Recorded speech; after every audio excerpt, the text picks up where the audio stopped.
बात करते हैं गुरुजी। मेरे प्यारे बच्चे, लिक्विड एलिमेंट दो टाइप के हो गए। अगर वो एलिमेंट बात कर रहा है मेटल की, किसकी बात कर रहा है? मेटल जो लिक्विड है। कौन सी मेटल है जो भाई लिक्विड रहती है? सर पारा, मरकरी।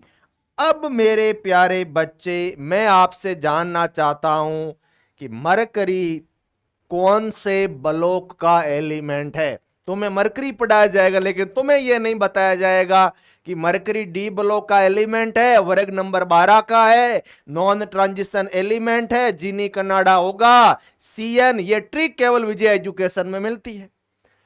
याद है क्या? जीनी कनाडा होगा कोपर्निशियम। ग्रुप नंबर मेरे प्यारे बच्चे 12, 12th का है ये चैप्टर, 12th ग्रुप है, क्योंकि ये नॉन ट्रांजिशन एलिमेंट हो गया। ये एडिशनल जानकारी कहीं नहीं मिलेगी, आप ट्राई मार लेना चाहे। नॉन ट्रांजिशन एलिमेंट होता है क्योंकि सर इसका बाह्यतम इलेक्ट्रॉनिक कॉन्फ़िगरेशन n-1d10 है गुरुजी। यानी कि इसका डी कक्षक जो है वो पूर्ण रूप से भरा हुआ रहता है, और उसमें 10 इलेक्ट्रॉन रहने की वजह से इनको नॉन ट्रांजिशन एलिमेंट कहेंगे। तो एक लाइन बोल दें क्या? बिल्कुल सर, बोल दीजिए। सारे के सारे संक्रमण तत्व डी ब्लॉक एलिमेंट होते हैं, लेकिन सारे डी ब्लॉक के एलिमेंट संक्रमण तत्व नहीं हैं। क्या बात मेरी सत्य है? बिल्कुल सर, सत्य है। मेरे प्यारे बच्चों, टोटल 10 ग्रुप होते हैं, प्रत्येक ग्रुप में 4 एलिमेंट होते हैं। 10 into 4 that is equal to 40। 40 तत्व डी ब्लॉक से संबंधित है।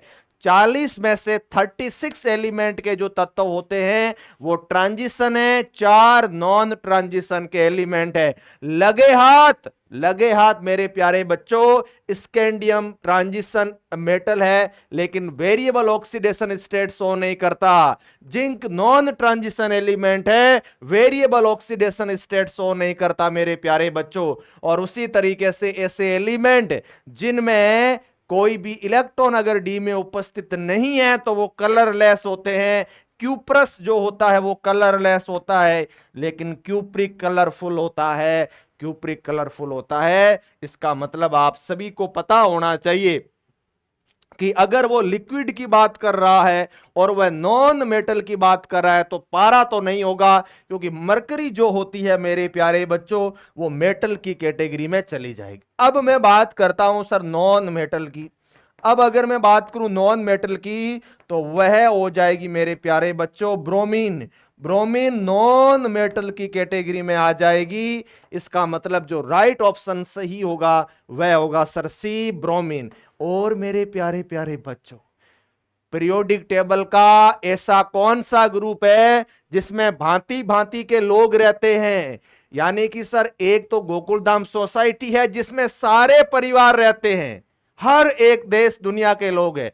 और एक ग्रुप नंबर 16, 17 है, फिर कल बाहर आया auto. Yes sir, chlorine gas, gas, liquid और सॉलिड।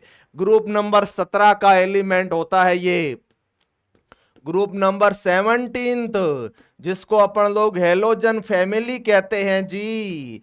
और इस हेलोजन फैमिली की अगर मैं बात करूं तो इसका इलेक्ट्रॉनिक NH2NP5, NH2NP5 आ गया। और मोस्ट इलेक्ट्रोनेगेटिव अगर कोई एलिमेंट कह दे तो वह भी आपके सामने है फ्लोरीन। और ये दो गैस लिक्विड है। वो बेच आगे क्या? बेच आगे।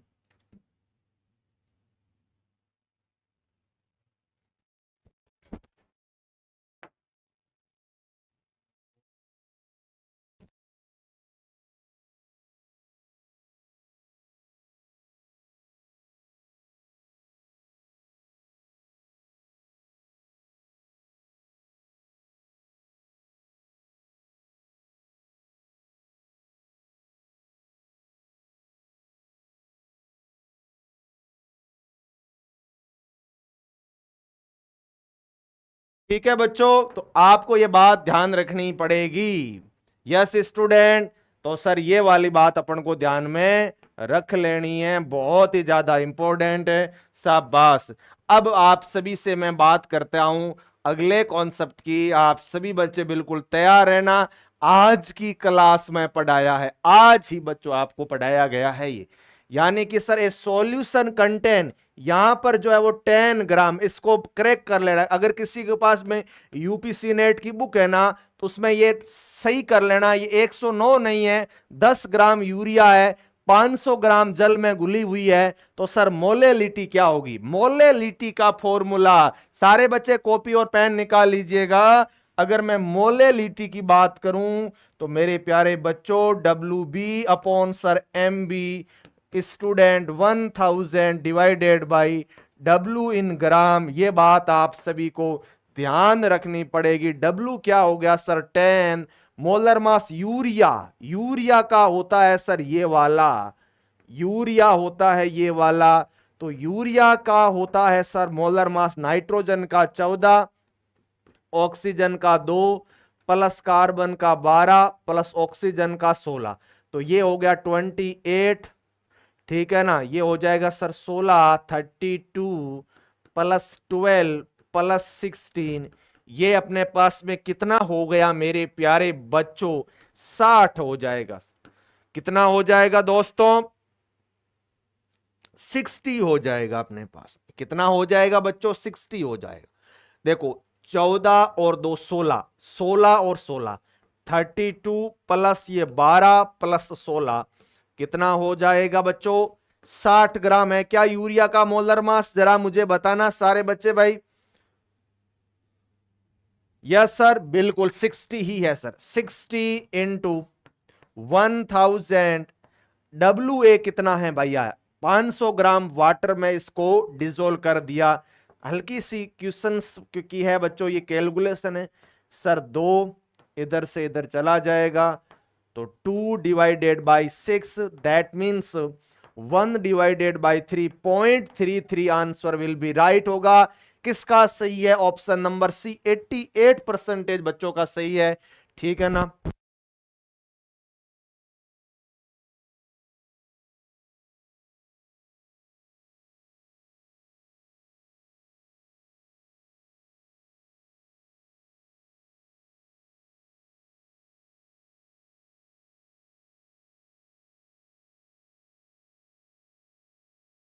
आज के बाद हमेशा ध्यान रखना।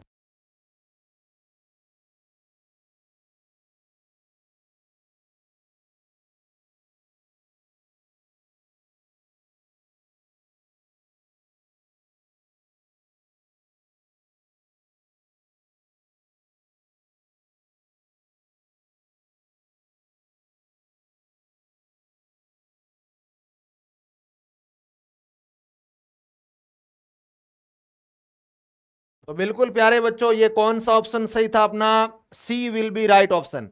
आप सभी को पता है क्या, मैंने कई बार कहा है सॉल्यूशन चैप्टर तुम्हारे लिए बहुत इंपॉर्टेंट है। सारे बच्चे मेरे साथ सॉल्यूशन चैप्टर के सारे फॉर्मूले याद करो अभी के अभी, जाना कहीं नहीं है, यहीं रहना है। देखो सबसे पहले मोलरिटी का फॉर्मूला गुरुजी, weight in gram divided by molar mass, औसतन 1000 volume in ml, this is the molarity का फॉर्मूला। मोलेलिटी का फॉर्मूला डिट्टो कॉपी पेस्ट होगा गुरुजी, डिट्टो कॉपी पेस्ट। फर्क सिर्फ इतना होगा कि यहां पे सर डब्ल्यू बी आ जाएगा, सॉरी वॉल्यूम की जगह पे आ जाएगा ग्राम। उसी तरीके से मोलेलिटी का फॉर्मूला नॉर्मेलिटी में भी सर डायरेक्ट कॉपी पेस्ट होता है, लेकिन सिंपल सी बात मेरे प्यारे बच्चों यहां पर यह रहती है कि सर जी यहां पे आप नॉर्मलिटी लिखो और इधर जो है वो मल्टीप्लाई किससे होगा बच्चों? एन फैक्टर से मल्टीप्लाई हो जाएगा। इसका मतलब नॉर्मेलिटी इज इक्वल टू मोलेरिटी को अगर मैं एन फैक्टर से मल्टीप्लाई कर दूं तो मेरे पास में क्या आ जाएगी? मोलेरिटी आ जाएगी। ये जो 3 कंसंट्रेशन टर्म्स है यहां से यूपीसी ने 2026 में 2026 में मेरे प्यारे बच्चों 2026 में जो है एक क्वेश्चन कन्फर्म आएगा इन चारों कंसंट्रेशन टर्म्स से, समझ गए? बिल्कुल सर। तो ये कौन चैप्टर से क्वेश्चन पूछा गया है? सॉल्यूशन से। कौन से चैप्टर में बच्चों? सॉल्यूशन। और स्मॉल एम बोले तो सर मोलेलिटी। और मोलेलिटी में आपको बता देता हूं टेम्परेचर से प्रभावित होती है कि अप्रभावित? टेम्परेचर से इंडिपेंडेंट रहती है।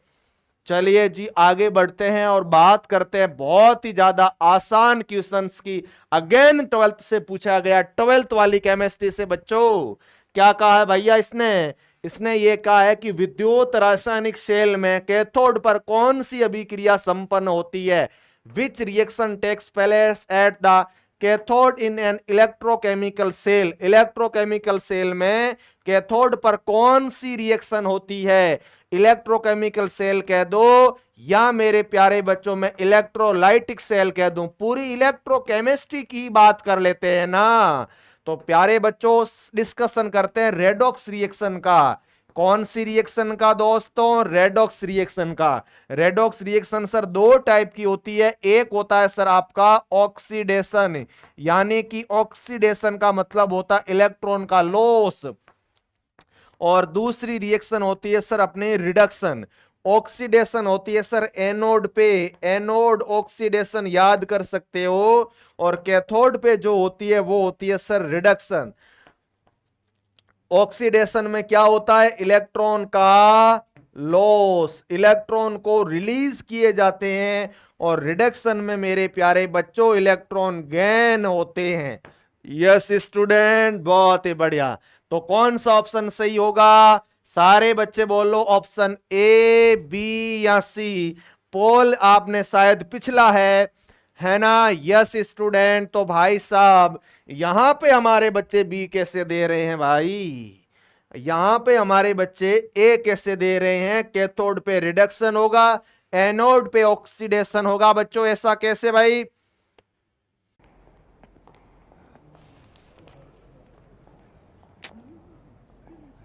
डोंट जज मी, ओके? आई ओनली इंडल्ज जब मूड सही हो। तुम्हारे सिस्टम में ही गड़बड़ी, हमारे बच्चे कभी गलत नहीं हो सकते भाई। ऑप्शन बी सही होगा। वेरी गुड, शानदार, जबरदस्त, दमदार। बढ़ते हैं आगे और बात करते हैं नेक्स्ट क्वेश्चंस की। मेरे प्यारे बच्चों बताइए अम्लीय विलयन का पीएच मान कितना होगा? What will be the pH value of acidic solution will be? Acidic solution की पीएच कितनी होगी मुझे बताइए। Option A less than 7, more than 7, equal to 7 और लेस देन 1.0। जरा मुझे बताओ। तो सर जी अगर मैं बात करूं एक स्टैंडर्ड सेल की जो कि टेम्परेचर 25 डिग्री सेल्सियस पे वर्क करता है, और इसको हम लोग यूं कह लेते हैं कि भाई साहब ये 0 से लेकर के 14 तक होता है नॉर्मली, और इसके बीच में एक जो है वो पॉइंट आता है दैट इज द 7। तो ये वाला जो एरिया होता है 0 से 7 के बीच वाला, this is the acidic region. This is the acidic region होता है। यानी कि अगर आपको कोई एसिडिक प्रकृति का चाहिए तो पीएच 7 से कम होनी चाहिए, तब वो एसिडिक होगा। अगर आपकी पीएच मेरे प्यारे बच्चों 7 है तो that is the neutral in nature sir, वो क्षारीय प्रकृति का नहीं होगा, उदासीन हो जाएगा। और पीएच अगर तुम्हारी 7 से ज्यादा है तो वह कहां चला जाएगा? And this is goes to the basic solution, base होता है। तो आप सभी को ध्यान रखना पड़ेगा कौन सा होगा सर वो? 7 से कम, 7 से अधिक, 7 के बराबर, या 7 1 से कम। तो 7 से कम होना चाहिए, ऑप्शन ए सही होगा इसकी अम्लीय प्रकृति के लिए। बहुत ही बढ़िया, शानदार, जबरदस्त, दमदार। Option number A will be right होगा। कितने परसेंटेज बच्चों का ये आंसर सही आया है जरा हमको बताइएगा। कितने परसेंटेज बच्चे सही आंसर बोले हैं भाई बताओ। बहुत ही बढ़िया, शाबाश। यानी कि सर 73% बच्चे बोले हैं कि इसका ये होगा। और ये कौन सी का क्वेश्चन है? इक्विलिब्रियम का है। किसका है? इक्विलिब्रियम का। पर इक्विलिब्रियम कहां आती है? आती है भाई पढ़ाओगे तब आती है, नहीं तो बच्चों कैसे आएगी, है ना? इसीलिए मैं कहता हूं इस अटल क्रैश कोर्स से जुड़ो जहां पर सब कुछ पढ़ाया जा रहा है, बेसिक से लेकर के और एडवांस लेवल सब कुछ पढ़ाया जा रहा है इस बैच में, जिसकी फीस 790 रुपए है। मई एंड या जून के फर्स्ट वीक में आपका एंट्रेंस एग्जाम होगा, उसमें आपसे उससे पहले कंप्लीट सिलेबस करवा दूंगा, मैं कंप्लीट सिलेबस करवाऊंगा। लाइव क्लासें हैं, उनकी रिकॉर्डेड आपके मोबाइल में सेव मिलेगी, डीपीपी मिलेगी मेरे प्यारे बच्चे, पीवाईक्यूज का डिटेल में सॉल्यूशन करवाऊंगा। उसके साथ साथ में वन शॉट क्लासें मिलने वाली है, और मेरे प्यारे बच्चों आपको टेस्ट सीरीज इसी में ही इंक्लूड है। ऐप इंस्टॉल करके आज ही विजय एजुकेशन का उत्तर प्रदेश में सर्वाधिक सिलेक्शन देने वाला ये जो बेहतरीन बैच है, इसमें जुड़े और गवर्नमेंट कॉलेज में एडमिशन ले। ये बच्चों आपको बात समझ लेनी है। उसके बाद पीएच से ही रिलेटेड एक और क्वेश्चन था मेरे प्यारे बच्चों, जो मैं आप सभी को करवाना चाहता हूं, ये वाला। इसको जरा सॉल्व करना ध्यान से। ये क्वेश्चंस मेरे सारे के सारे नोटबुक के क्वेश्चंस है। बताओ कि 0.1 MnAOH विलियन की पीएच कितनी होगी? 0.01 m है। What will the pH of this solution will be? अब ध्यान से सुन लेना, NaOH बोला है तो NaOH कैसा होता है सर? बेस होता है। इसका मतलब ये हो गया कि इसकी पीएच बच्चों 7 से ज्यादा ही आएगी, यानी कि कौन से ऑप्शन उड़ा दूं? बी, ए नहीं होगा, डी नहीं होगा। चलिए, OH माइनस की कॉन्सेंट्रेशन है 0.01 m, इसका मतलब हो गया OH माइनस की सांद्रता आ जाएगी 10 की पावर माइनस का 2 m। तो इसका मीनिंग ये हो गया OH माइनस की कंसंट्रेशन से क्या आती है? POH, ना कि पीएच। ये बहुत बड़ी बात है। आप में से कई महान विद्यार्थी इसको सॉल्व करेंगे और 2 आंसर कर देंगे। ऑप्शन ए पहला ही दे रखा है, गलत हो जाएगा, क्योंकि तुम OH माइनस से कंसंट्रेशन OH माइनस की दे रखी है तो POH आएगी, ना कि पीएच। तो POH आ गई मेरे प्यारे प्यारे बच्चों 2। तो यहां से पीएच कितनी आ जाएगी sir? 14 minus 2 that is the 12। तो पीएच कितनी आएगी सर? 12 के बराबर होगी, क्योंकि पीएच प्लस POH दोनों का जो जोड़ होता है वो 14 के इक्वल रहता है। इसलिए ऑप्शन बी सही होगा। कितने परसेंटेज बच्चों का बी सही है भाई? बताओ जरा। 79%। ये है विजियंस की ताकत, जो टफ से टफ क्वेश्चंस को भी बिल्कुल आसान कर देते हैं शानदार तरीके से। उसके बाद बात करते हैं बच्चों, मैंने आप सभी बच्चों को जो ओल्ड बैच है, जो अटल 1.0 बैच है, उसमें मैंने ये पढ़ाया है। अटल बैच 1.0 में मैंने ये पढ़ाया है। दूसरे बैचेज में भी पढ़ाऊंगा, स्टेट ऑफ मैटर, क्योंकि बहुत सारे एनसीईआरटी स्टेट में चलती है, उसमें से इस चैप्टर को डिलीट कर दिया, लेकिन सीनेट वाले अभी भी पूछ रहे हैं ग्राम का नियम किस पे लागू होता है? Grams law discuss about pressure and volume, density and rate of diffusion, rate of diffusion and volume, rate of diffusion and viscosity. किसके बारे में डिस्कशन होता है? ग्राम का विसरण नियम। ग्राम का विसरण नियम यह बोलता है कि rate of diffusion is equal to under the root मेरे प्यारे बच्चों क्या होता है sir? Density upon sir molar mass. यही तो पढ़ते हैं ना हम लोग कि सर इसमें जो आपका डेंसिटी के समानुपाती मोलर मास के इनवर्सली प्रोपोर्शनल होता है, यही होता है ना सर? बिल्कुल मेरे प्यारे बच्चों, यही होता है जो आपको ध्यान रखना। प्रेशर भी कभी कभी ले लिया जाता है। That means option number B will be right होगा। आप सभी स्टूडेंट्स का सही है, बहुत ही बढ़िया, शाबाश। अभी आप मुझे ये बताओ आपके कितने क्वेश्चंस गलत हुए? एक भी तो गलत नहीं हुआ, सारे सही है। ये भी स्टेट ऑफ मैटर का क्वेश्चन है मेरे बच्चों। ये भी किसका क्वेश्चन है सर? स्टेट ऑफ मैटर का क्वेश्चन है।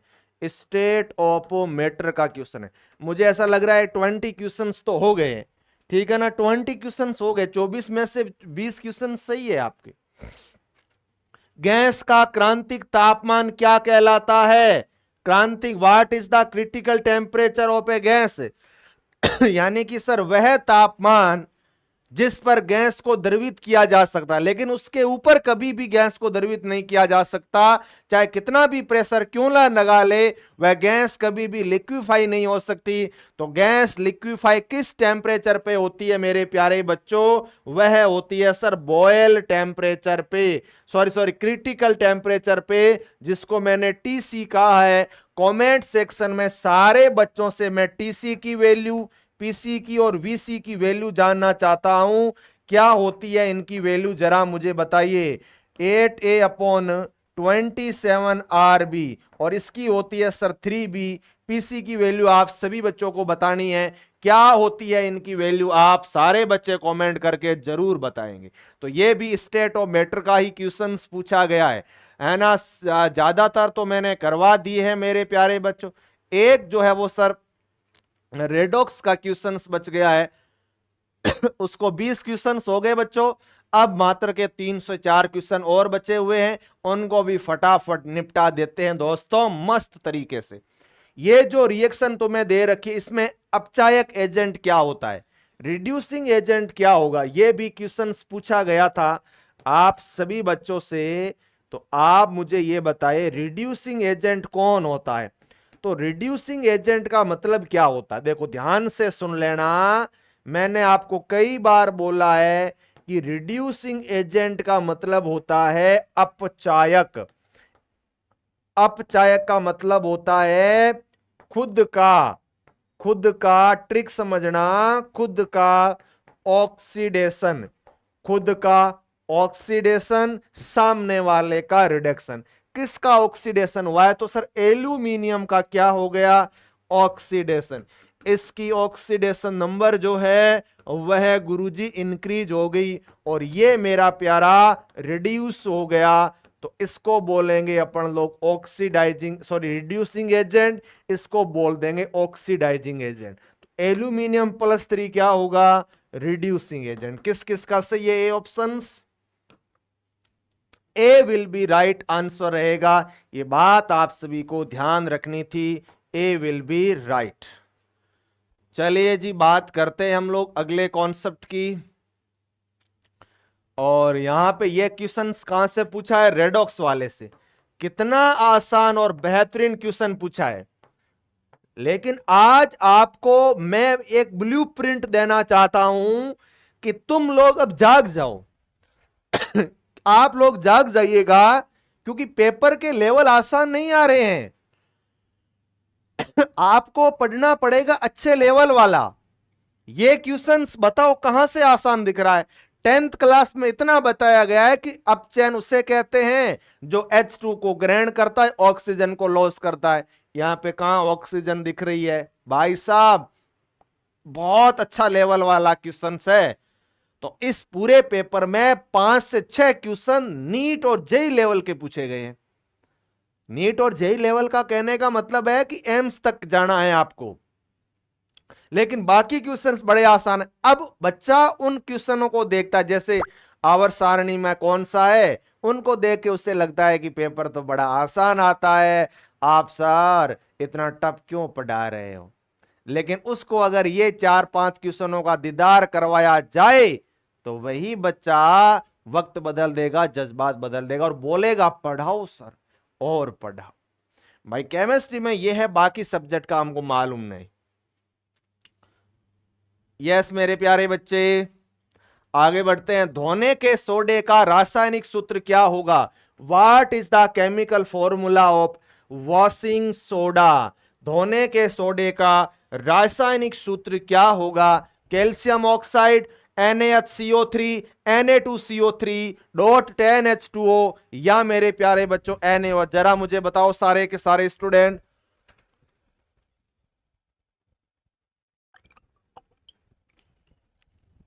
हाँ जी बताइए। धोने का सोडा, धोने के सोडे में 10 जल के मॉलिक्यूल होते हैं। ट्रिक यह है कि अगर किसी को धोना है, अगर किसी वस्त्रों को, कपड़ों को धोना है तो पानी तो ज्यादा चाहिए होगा। आधा बाल्टी पानी से क्या होगा, यानी कि 5 H2O के मॉलिक्यूल, 3 नहीं चाहिए 10 बाल्टी पानी चाहिए, तब पूरे घर के कपड़े धो पाओगे। तो ट्रिक ये है मैंने ये बना रखी, मैं कभी कभी भूल जाता हूं भाई, बेकिंग सोडा और धोने के सोडे का फॉर्मूला। कपड़े धोने हैं तो ज्यादा पानी चाहिए, ये हो जाएगा बेकिंग सोडा। कैल्शियम ऑक्साइड और NaOH को क्या बोलते हैं, जरा कमेंट करके बताना, इसका कॉम्बिनेशन क्या कहलाता है जी? ये होता है सर सोडा लाइम। और ये किसमें काम आता है? 3:1, दैट मीन सर डीकार्बोक्सिलेशन में काम आता है CO2 को बाहर निकालने के लिए मेरे प्यारे प्यारे बच्चों, ठीक है ना? यस, वेरी गुड, बहुत ही बढ़िया। अब बात करते हैं हम लोग सर इसको समझते हैं। ये एक ऐसा चैप्टर है सरफेस केमिस्ट्री का जिसको अपन लोग 1 शॉर्ट क्लास के माध्यम से पढ़ लेंगे, डरने की जरूरत नहीं है। What does is called if the accumulation of molecular species at the surface rather than the bulk of solid or liquid, यानी कि सर यदि आणविक प्रजातियों का संचय ठोस या द्रव के स्थूल भाग के बजाय सतह पर हो तो इसे क्या कहेंगे? यानी कि सर ये है सर अपने पास में कोई भी एक पार्टिकल्स जिसकी सरफेस पे, सॉलिड की सरफेस पे बच्चों बहुत सारे मॉलिक्यूल सर डिपॉजिट हो गए हैं, ये इसकी सरफेस पे आ रहे हैं। क्योंकि पार्टिकल इसकी सरफेस पे आ गए तो इस फिनोमेना को क्या बोलते हैं? इस फिनोमेना को बोलते हैं मेरे प्यारे बच्चों एडजॉर्प्शन। क्या बोलते हैं सर? एडजॉर्प्शन या अधिशोषण, इसे बोलते हैं दोस्तों अधिशोषण। लेकिन बहुत अच्छे से पढ़ाऊंगा, टेंशन नहीं लेना। अगर ये पार्टिकल इसके अंदर चले जाए स्थूल यानी कि सर बल्क वाले पोर्शन में, ये तो कहां पे है? सरफेस पे है, सरफेस पे है सर। कहां पे है सर? सरफेस पे है, तब एडजॉर्प्शन। लेकिन अगर इसको बल्क में भेज दिया यानी कि अंदर वाला पोर्शन पे भेज दिया तो ये कहलाएंगे सर सोप्शन। क्या हो जाएंगे सर? सोप्शन हो जाएंगे। लेकिन ये तो अधिशोषण हो गया, ये प्रोसेस या प्रक्रिया क्या कहलाएगी? अधिशोषण कहलाएगी। और मेरे प्यारे बच्चों एक होता है एडजॉर्बेंट, एक होता है एडजॉर्बेट। यानी कि ये जो सरफेस है ना, ये इसकी जो सरफेस है उस सरफेस को क्या बोलते हैं? एडजॉर्बेंट। इसकी भी ट्रिक है, आप किसी के ऊपर बैठते हैं तो वो बेंट हो जाता है। अब इसके ऊपर मॉलिक्यूल बैठा तो ये बेंट हो गई, मुड़ गई, झुक गई सर। और ये जो बैठने वाले उनको क्या बोलते हैं? बैठ बैठ बैठ बैठ, इधर आके बैठ जा, तो ये हो जाएगा बैठ। जो बैठ रहा है वो तो बैठ, जिस पे ऊपर बैठा वो बेंट हो गया। तो ऑप्शन नंबर इसका कौन सा सही होगा? इसमें भी बहुत सारा कंफ्यूजन है मेरे प्यारे बच्चों, तो उस कंफ्यूजन को दूर भगाने के लिए ऑप्शन सी सही हो जाएगा। Adsorption will be right option हो जाएगा। शानदार, गजब, दमदार। और हाँ जी, ये 2 टाइप का होता है। अवशोषण कितने टाइप का होता है? अधिशोषण मेरे प्यारे बच्चों अपने पास में 2 टाइप का होता है, एक भौतिक और एक रासायनिक। भौतिक अधिशोषण में कौन सा बल रहता है? तो इसमें वीक फोर्स रहता है। कौन सा फोर्स रहता है दोस्तों? वीक फोर्स रहता है। और मेरे प्यारे बच्चों उस वीक फोर्स को अपन लोग बोलते हैं sir van der Waal force. Van der Waal force जो रहता है वो वीक फोर्स रहता है और ये रहता है। लेकिन अगर कोई इसको पढ़ी है, एक स्टीम पढ़ ली और एक फ्रैक्शनल में आपको सॉल्यूशन वाले चैप्टर में पढ़ाता हूं। फ्रैक्शनल डिस्टिलेशन है और एक सिंपल है, ठीक है ना? स्टीम किसके लिए आती है सर? वोलेटाइल लिक्विड के लिए आती है सर स्टीम डिस्टिलेशन। और फ्रैक्शनल डिस्टिलेशन किसके लिए आती है सर? जिसमें बॉइलिंग पॉइंट का अंतर जो है मेरे प्यारे बच्चों कम हो। अगर आपका बॉइलिंग पॉइंट का अंतर कम है तो फ्रैक्शनल और सिंपल में बॉइलिंग पॉइंट का डिफरेंस ज्यादा हो। इसको प्लीज आप नोट कर लें, ठीक है ना? डिफरेंस ज्यादा हो ये आप नोट कर लें। मैं ऐसी सारी की सारी टेक्निक्स थोड़ी बहुत पढ़ा दूंगा। एक क्वेश्चन ऐसा है जो आउट ऑफ द थोड़ा सा भाई आ जाता है, इसमें पूरे में से पूरे अगर पढ़ा देंगे तो यूनिवर्सिटी वाले बोलेंगे हमारा पेपर आप लोगों ने पहले से ही आउट कर दिया। इसीलिए एक क्वेश्चन अपन लोग उनके लिए रिजर्व में रख देते हैं। लेकिन अभी बहुत एग्जाम में समय बाकी है। एक बार पूरा सिलेबस में फिर से इस बैच में करवाने वाला हूं। ये बैच बच्चों सिलेक्शन का बैच है। अगर प्राइवेट कॉलेजों की मोटी फीस से बचना है तो अटल क्रैश कोर्स से जरूर जरूर जुड़ जाना मेरे प्यारे बच्चों।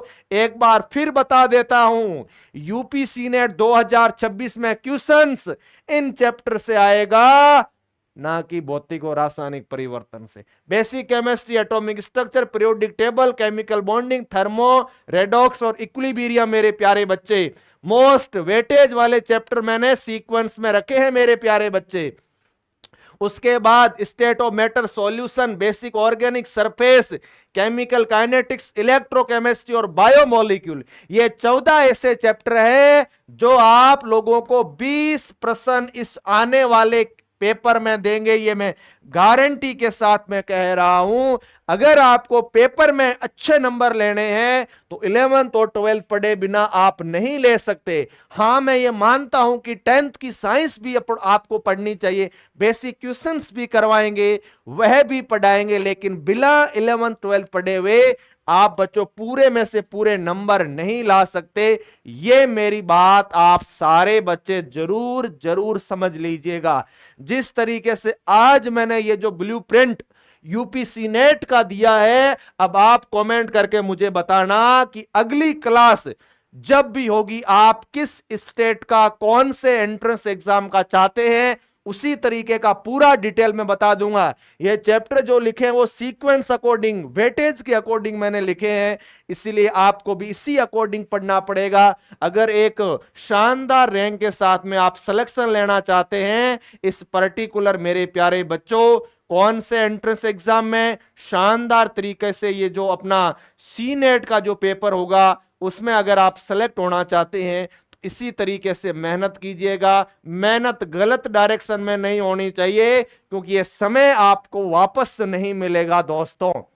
आशा करता हूं कि यह क्लास आपको बहुत बहुत ज्यादा अच्छी लगी होगी। कमेंट करके जरूर बताना। इस चैनल पे नए हो तो सब्सक्राइब कर लेना। इसी तरीके से मैं